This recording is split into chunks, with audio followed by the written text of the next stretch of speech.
এবার আমরা তৃতীয় শ্লোকেতে প্রবেশ করব। প্রবোধানন্দ সরস্বতী পাদ শ্রী শ্রী রাধারস সুধানিধি গ্রন্থের তৃতীয় শ্লোকেতে বললেন, ব্রহ্মেশ্বরাধি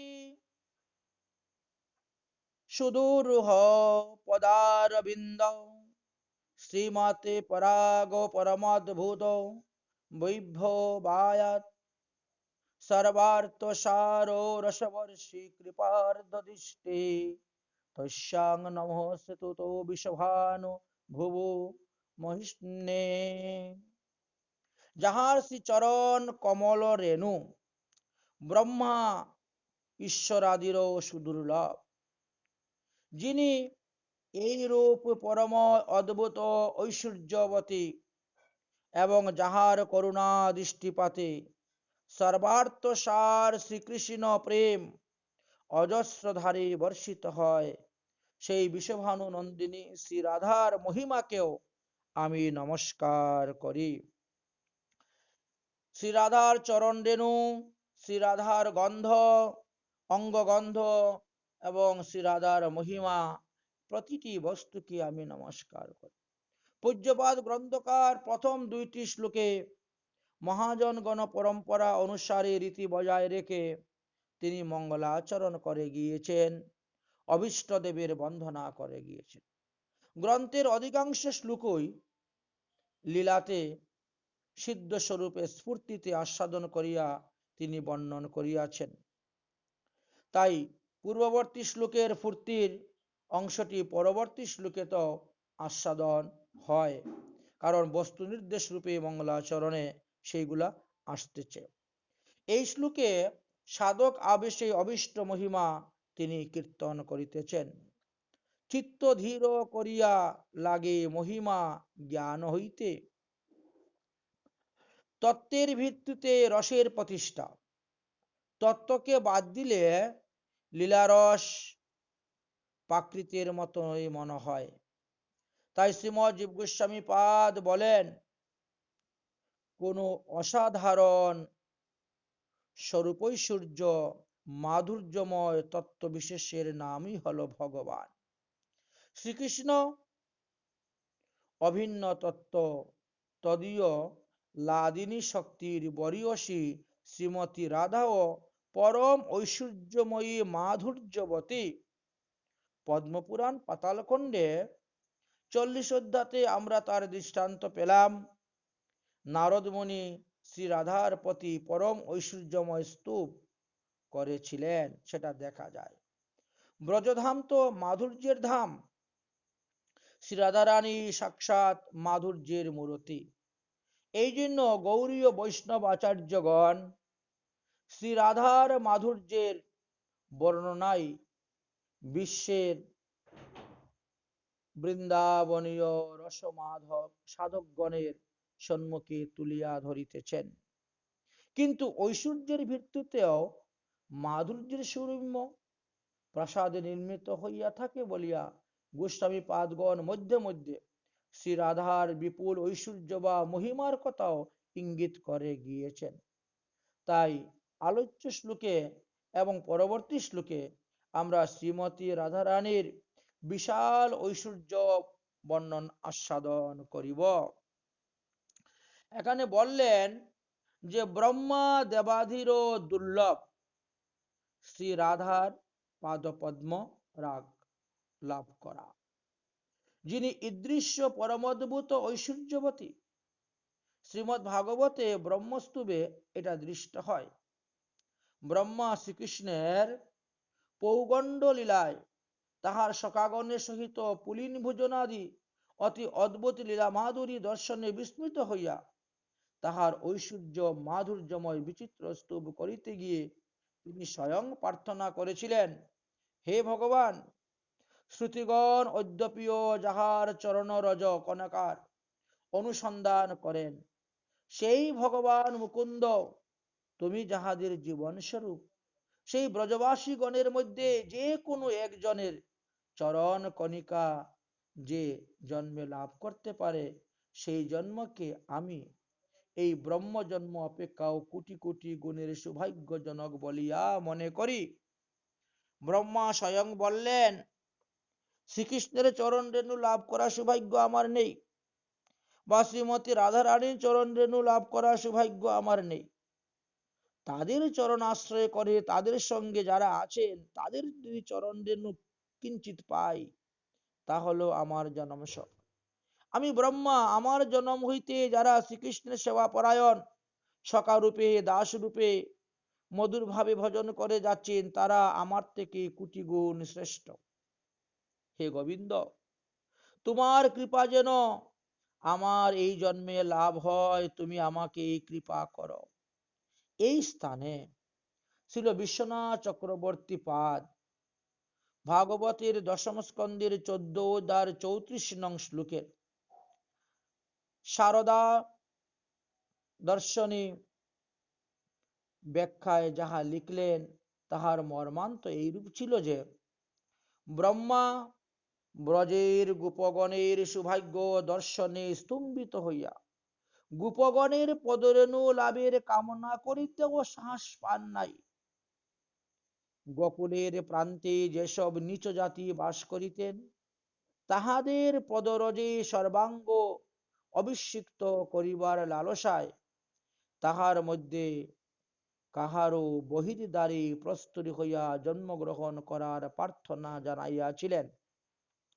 ব্রহ্মা যখন গোবৎস হরণ করেছিলেন, ভগবান সখাগণকে হরণ করেছিলেন, সেই অপরাধ স্খলনের জন্য শ্রীকৃষ্ণের চরণ রেণু লাভের সৌভাগ্য তিনার নেই। তিনি বললেন, তোমার ব্রজের যারা নিচ জাতি আছে, অর্থাৎ চামার, বাঙ্গি, মেথর, যারা রাস্তা ঝাড়ু দেয়, ড্রেন নালা নর্দমা পরিষ্কার করে, তারাও তো তোমার ভক্ত, তোমার সেবা করে। আমি তাদের ঘরের দরজার সামনে যদি একটা পাথর হয়ে থাকি, তাহলে তারা তো রাস্তাঘাট পরিষ্কার করে এসে ওই পাথরের উপরে দাঁড়িয়ে পা হাত ধুয়ে ঘরে প্রবেশ করবে। এইটুক সৌভাগ্য যদি আমি পাই, তাহলেও আমি ধন্য। হে প্রভু, আমার অপরাধ ক্ষমা করুন, আর শ্রীধাম ব্রজমণ্ডলে আমাকে একটা পাথর, একটা চামার বাঙ্গি মেথরের ঘরের সামনে একটি পাথর বানিয়ে রেখে দিন। এইভাবে তিনি পদরেণু প্রার্থনা করেছিলেন। তাই বললেন যে প্রস্তর হইয়া জন্মগ্রহণ করার প্রার্থনা। সুতরাং সেই ব্রহ্মার পক্ষে ও পরম মহান প্রেমবতী শ্রীমতী বিশ্বভানু শ্রীমতী রাধারানীর চরণ রেণু সেই সর্বতাই দুর্লভ বলিয়া জানবেন। মহাদেব এই কথাই বললেন। ব্রহ্মা যেভাবে বললেন, মহাদেব সেইভাবেই বলেছিলেন। মহাদেব সেই পদরেণুর আশায় তিনি আসলেন এবং তিনি গোপীদের চরণাশ্রয় করে ভজন করে গোপেশ্বর মহাদেব রূপে ব্রজে বাস করিতেছেন। কিন্তু কিন্তু রাধা আদি গোপীগণ শ্রীমৎ মহাদেবের দর্শনেও তাহার আরাধনায় কৃষ্ণ প্রাপ্তি হইতে পারে জানিয়া তাহারাই পদরেণুর কামনা করিতেছেন। অতএব শ্রীমৎ মহাদেব এর পক্ষে শ্রীমতী রাধারানীর চরণ রেণু অতি দুর্লভ হইয়া পড়িয়াছে। তাহলে ব্রহ্মা এবং মহাদেব তারাও রাধারানীর চরণ রেণু লাভ করতে দুর্লভ। অথবা এই অর্থেও তো তিনি এই শ্লোক লিখতে পারেন যে, শ্রী রাধার পদারবিন্দ পরাগ এমন শ্রীমৎ, অর্থাৎ সমৃদ্ধ সম্পূর্ণ পরম অদ্ভুত বিবিভা লক্ষ্মী দেবীও সেই পরাগ পরম সুদুর্লভ। স্বয়ং লক্ষ্মী দেবী পর্যন্ত ব্রজে এসে বাস করলেন, রাধারানীর চরণ রেণু পেলেন না, গোবিন্দের চরণ রেণু পেলেন না। শ্রীমৎ ভাগবতে তাহার দৃষ্টান্ত আছে। কৈশ্যানুভাবনো কৈশ্য ন দেব ধীমহে। নাগপত্নীগণের উক্তিতেও এইরূপ দৃষ্টি দেখা যায়। লক্ষ্মী দেবী শ্রী বৃন্দাবনে শ্রীকৃষ্ণের চরণ রেণু লাভের আশায় শ্রীমৎ নারায়ণের অঙ্গ সঙ্গ রূপ সম্পদ স্বেচ্ছায় ত্যাগ করে বৈকুণ্ঠ ত্যাগ করে সুদূরস্থ তপস্যা করার জন্য বৃন্দাবনে আসলেন, কিন্তু অদ্যপিও তাহা লাভ করিতে সক্ষম হলেন না।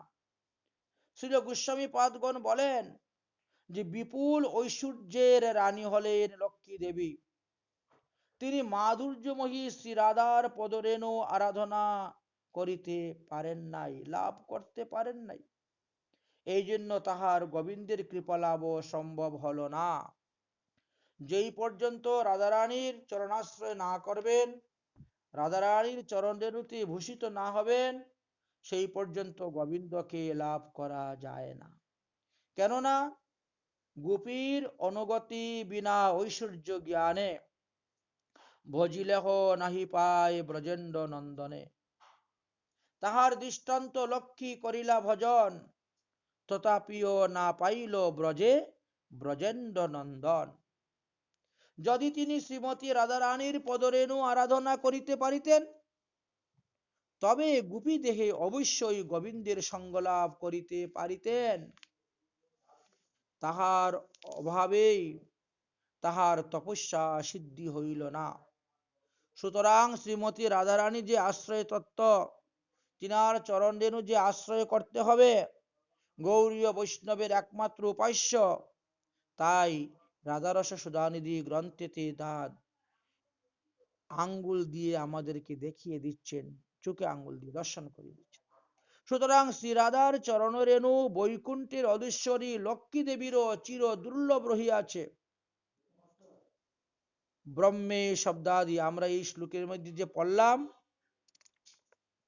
যে ব্রহ্মেশ্বরাদি সুদূর রুহ পদারবিন্দ। আচ্ছা, ব্রহ্মেশ্বরাদি শব্দে আদি বলতে উদ্ধবাদিকেও বুঝাইতে পারেন। কেননা শ্রী উদ্ধব মহাশয় গোপীগণের মহিমা দর্শনে বিস্মিত হইয়া গোপীগণের একটি মাত্র পদরেণুকে পরম দুর্লভ জ্ঞানে দূর হইতে দণ্ডবত প্রণাম এবং বন্দনা করিয়াছিলেন, এটা আমরা ভাগবতে পাই। এবং সেই রেণুতে অভিষিক্ত হওয়ায় লালসায় তিনি ব্রজে তীর্ণ গুল্মলতা হয়ে জন্মগ্রহণের প্রার্থনা গোবিন্দর কাছে করেছিলেন। ইহা তাহার উক্তিতেই আছে। শ্রীমদ্ ভাগবত মহাপুরাণের 10ম স্কন্ধে 47 অধ্যায়ের 54, 55, 56 তিনটি শ্লোকেতে স্বর্ণাক্ষরে লেখা আছে। অতএব গোপীগণের প্রেষ্টা শ্রী রাধার পদরেণু যে তাহার পরম দুর্লভ, ইহা বলাই বাহুল্য। অথবা আরো একটি অর্থে আমরা এই শ্লোকের ব্যাখ্যা করতে পারি, যেমন ব্রহ্মেশ্বরাদি বলিতে ব্রহ্মা, এমনকি আদি শব্দে ঈশ্বর স্বয়ং ভগবান শ্রীকৃষ্ণেরও দুর্লভ, যাহার পদার বিন্দু পরাগম। এইরূপ পরম অদ্ভুত যে শ্রীমতী রাধারানীর বৈভবা মহিমা রাশি, দুর্লভ বস্তুর জন্য লোক স্ফীত কামনা করিয়া থাকেন। কথিত আছে শ্রী রাধার সুদুর্লভ শ্রী চরণ রেণু স্পৃহায় শ্রীকৃষ্ণ কবি জয়দেবের রূপ ধারণ করিয়া স্বয়ং গীত গোবিন্দের গ্রন্থের পাদস্ফুরণ করিয়াছিলেন। সেখানে লিখেছিলেন দেহি পদ পল্লব মুদারাম, যাহা জয়দেব স্বয়ং লিখতে সমর্থন হন নাই। গোবিন্দ নিজেই জয়দেবের রূপ ধারণ করে গিয়ে লিখেছিলেন। তার একটি সুন্দর দৃষ্টান্ত দেওয়া আছে, কাহিনী দেওয়া আছে। সুতরাং রাধারস সুধানিধি গ্রন্থের প্রায় শ্লোকের মধ্যে আমরা এইরূপ দেখতে পাই। একটি দৃষ্টান্ত দিচ্ছেন। একদা শ্রীমতী রাধারানী মানিনী হয়েছেন। শ্রীকৃষ্ণ সখীগণের হাত ধরিয়া শ্রীমতীর চরণ মাথায় লইয়াছেন মান ভাঙ্গানোর জন্য। রাধারানীর মান পলাইয়া গেছে। শ্রীমতীর চরণ ঘর্মার্ত, যবক রস আর্ধ, মাথায় যবক রস লাগিতেছে। ময়ূর মকুট স্খলিত হয়ে পড়তেছে। শ্রী রাধার যবক রসে সুরঞ্জিত মস্তক, শ্যামল ইহাতেই রসরাজ্যের সম্রাট। ওই চরণ মস্তকে লইয়াই তিনি রসিকেন্দ্র মৌলি হইয়াছেন। ইহা তাহার অপকর্ষ নয়, বরং এটা পরম উৎকর্ষ। ভগবত বক্তা প্রাণবস্তু। সুতরাং স্বীয় উৎকর্ষের আবিষ্কারের জন্য শ্রী রাধার চরণ রেণু তাহার চিরকাম্য। কিন্তু শ্রী রাধা তাহার পরম দুর্লভা, কবু মিলে কবু না মিলে দৈবের গঠন। শ্রীকৃষ্ণ চাইলেই রাধারানীর সঙ্গে মিলতে পারেন না। বিধি বড় বলবান, দৈব বড় বলবান। তাই শ্রী রাধার চরণ রেণুকেও তাহার সুদুর্লভ হইয়া পড়িয়াছে। শ্রী রাধার প্রতি প্রীতির অতিশয্য হেতু ইহা যে কাহারও ব্যক্তিগত অভিমত বা নিজস্ব পরিকল্পনা তাহা নয়, কিন্তু ইহার পিছনে প্রবল শাস্ত্রীয় যুক্তি বা প্রমাণও রহিয়াছে। শ্রীমদ্ ভাগবত মহাপুরাণের একাদশ স্কন্ধে দেখতে পাবেন 14 অধ্যায় 16 নং শ্লোকেতে ভগবান শ্রীকৃষ্ণ স্বয়ং উদ্ধবের প্রতি বলেছিলেন, অনুবজ্রাম হি অহম নিত্যং পুয়সিতাঙ্গ ঘৃণে রেণুভি। ভক্তের পদরেণু অঙ্গে মাখিয়া পবিত্র হইবার বাসনায় আমি ভক্তের পিছনে পিছনে তাহাদের অনুগমন করিয়া থাকি। ভগবান স্বয়ং এই কথা বললেন।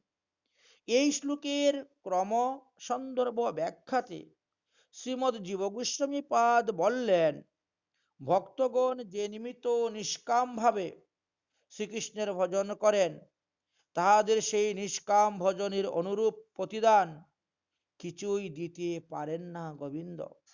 তাই গোপনে গোপনে সেই ভক্তের চরণধূলি মাখিয়া তাহাদের ভক্তির অনিষ্কৃত দোষ হইতে কিঞ্চিত পবিত্র হইতে থাকেন। এই ন্যায় পরম মহান প্রেমবতী প্রেমমত্তা কৃষ্ণ আরাধিতা শ্রী রাধার পদরেণু কামনাও যে তাহার শাশ্বত এবং অতি যুক্ত সিদ্ধ, তাহা বলা বাহুল্য। এইরূপে মাধুর্য পর ব্যাখ্যা বৃন্দাবনীয় রস সাধকগণের পরম উপদেশ। আবার সর্বার্থ সার রসবর্ষী কৃপাদৃষ্টিতে শ্রী রাধার কৃপাদৃষ্টি সর্বার্থ সার রসবর্ষিণী, অর্থাৎ যেখানে যেখানে তাহার কৃপাদৃষ্টি নিপতিত হয়, সর্বপুরুষার্থ সার শ্রীকৃষ্ণ প্রেমরস তথায় অজস্র ধারায় বর্ষিত হয়। তাই তো তার নাম বর্ষানা হয়েছে। শ্রীকৃষ্ণ প্রেমকে সর্বপুরুষার্থ বলা হয়েছে। কৃষ্ণ বিষয়ক প্রেমা পঞ্চম পুরুষার্থ, যাহার আগে তৃণতুল্য চারি পুরুষার্থ। তাহলে শ্রীকৃষ্ণের প্রতি যে প্রেম, এটাকে পঞ্চম পুরুষার্থ বলা হয়েছে। ধর্মোক্ত কামমোক্ষ এইগুলো তৃণ সমতুল্য, বাকি চারটি। পঞ্চম পুরুষার্থ প্রেমানন্দ স্মৃত সিন্ধু, মুক্ষাদি আনন্দ যার নহে এক বিন্দু। ভগবানের সেবা করে যে আনন্দ পাওয়া যায়, মুক্তিতে সেই আনন্দ নেই।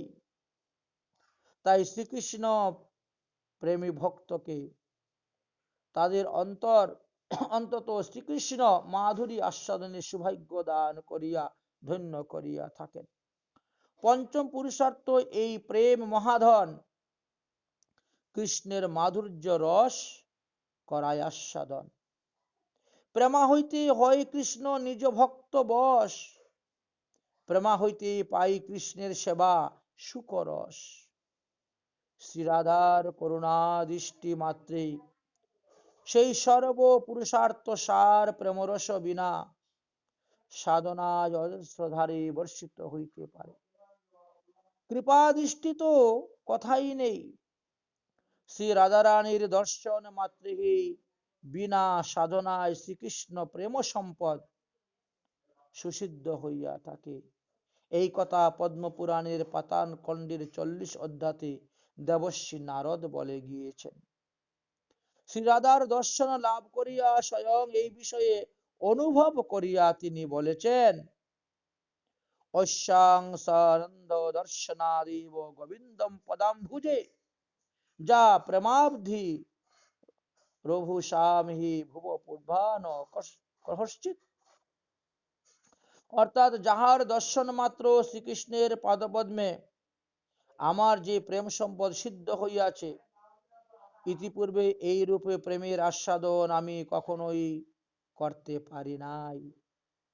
শ্রীমৎ সনাতন গোস্বামী পাদ তেনার বৃহৎ ভাগবতামৃতে বললেন, সা রাধিকা ভগবতী কশ্চিতি দীক্ষিতে চেত প্রেমা তদানুভাব মুচ্যন্তি মূর্তিমানস।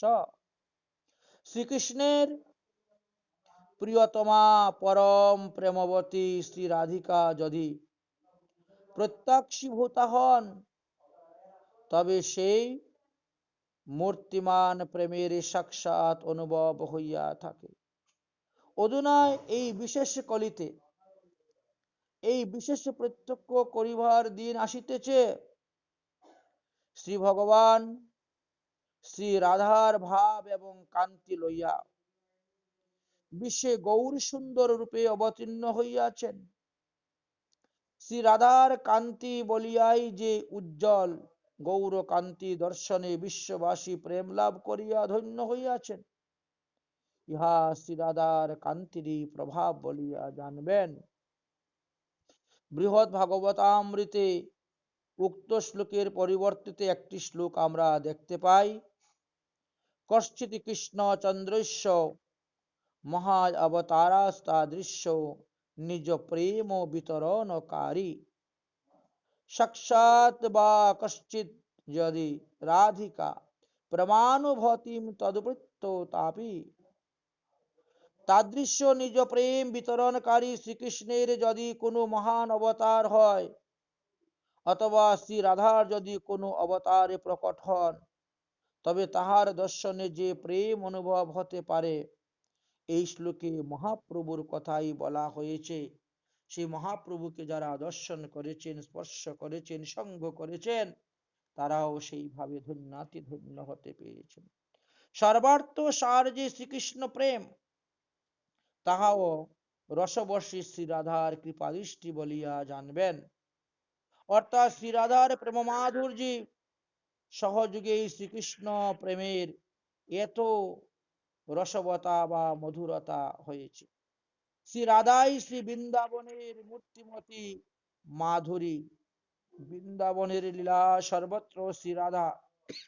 তাই রাধা রস সুধানিধি গ্রন্থেতে শ্রীপাদ প্রবোধানন্দ সরস্বতীপাদ লিখলেন তাহার সংক্ষিপ্ত সারমর্মের কথা।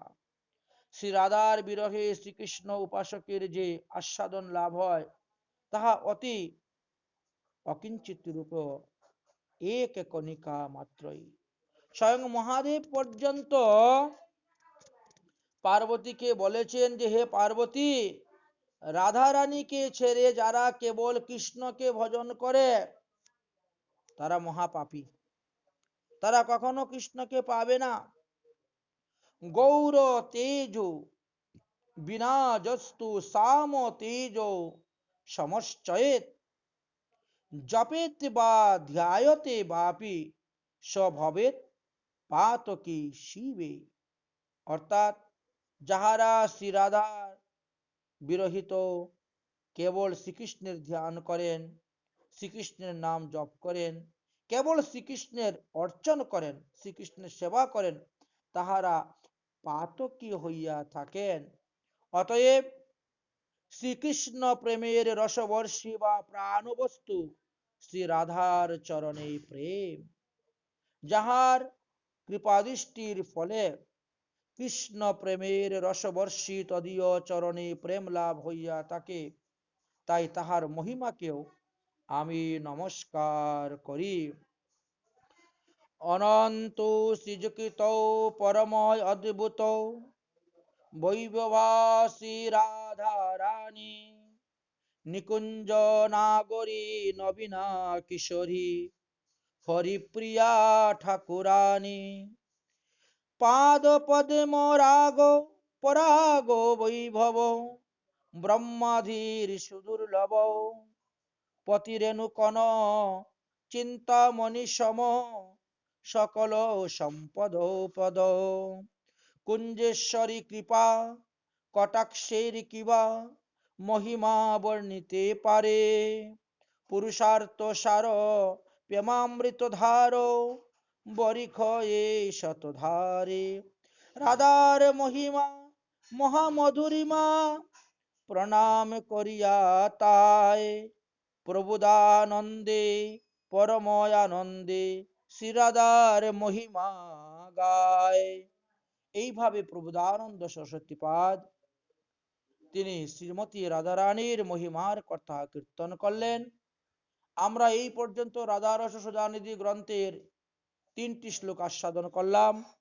আজকের মতন ভগবতীয় কথা আমাদের এখানেই বিশ্রাম। যদক্ষরম পদবষ্টং মাত্রহীনশ্চ যদ্ভবেৎ তৎসর্বকরুণা সিন্ধু পরমেশ্বরম সর্বভবন্তু সুখিনা সর্বে সন্তু নিরাময়া সর্বে ভদ্রাণু পশ্যন্তু মা কশ্চিৎ দুঃখভাগ্ ভবেৎ। ওম শান্তি, ওম শান্তি, ওম